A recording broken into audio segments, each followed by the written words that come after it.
tell me, how long has your son been at Fort Bragg or been in the Army?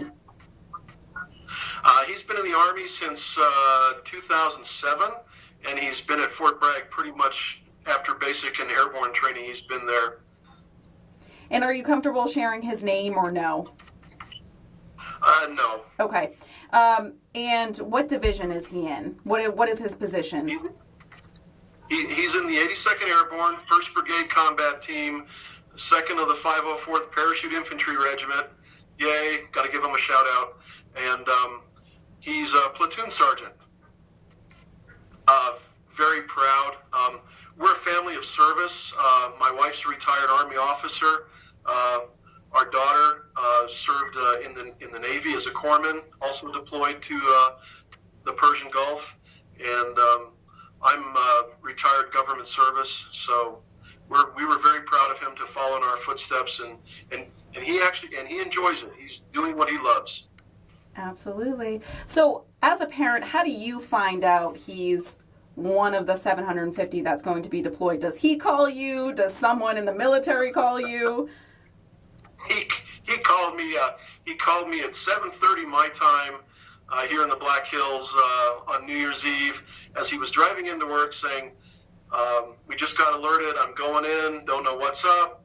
He hadn't heard the news yet about the embassy attack in Baghdad, and our conversation got cut short because his first sergeant was calling him to give him en route instructions, I'm sure. And our last words together were, we loved each other. So that's really sweet. And then what do you do as a parent? Do you just watch the news? Do you wait for updates from him?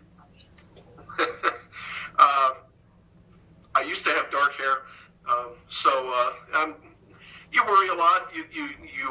You trust in the training. You trust in his maturity. And yes, you watch the news a lot.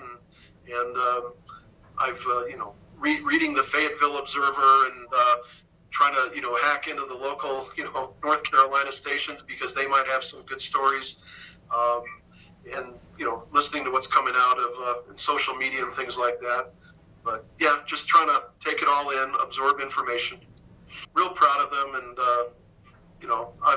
I'm glad he was able to take part in this historic deployment. I mean, it's the first time the immediate response force has deployed in a long time. I think the last time it deployed was Katrina, and then before that was for Haiti. So, but this is the first time they've really gone, to a war situation. So. Yeah, absolutely. Definitely historic. And I just heard about, the airstrike that's happening in Baghdad. So I'm sure you were watching the news and all of that too. So yeah. Is that a shocker to you or expected? Well, I'm real glad we did it. I myself did 3 tours in Iraq before I retired, and so I'm glad we finally we're taking out bad guys instead of doing other things that are less than kinetic. I guess that's a good way to say it. You can edit that part out. Real proud of him, and real proud of what our country's doing and what the actions we took. My only caveat, or caveat is, I hope we've thought this through.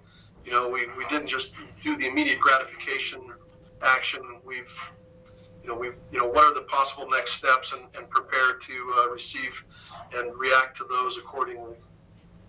Yeah, absolutely. Now, is there anything that you wanted to add that you think the public should know of just how hard it is for families? Well,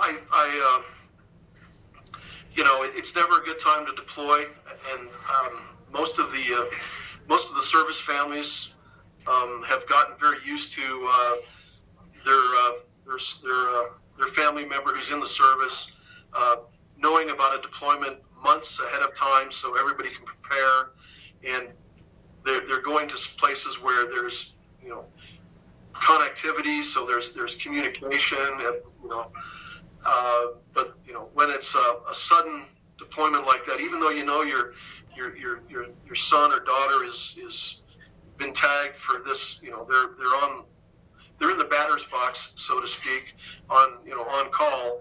You never expect it to happen, but it might. When it does, there's always that initial shock, but then again, pride, and I hope the bad people out there realize that we're sending America's best.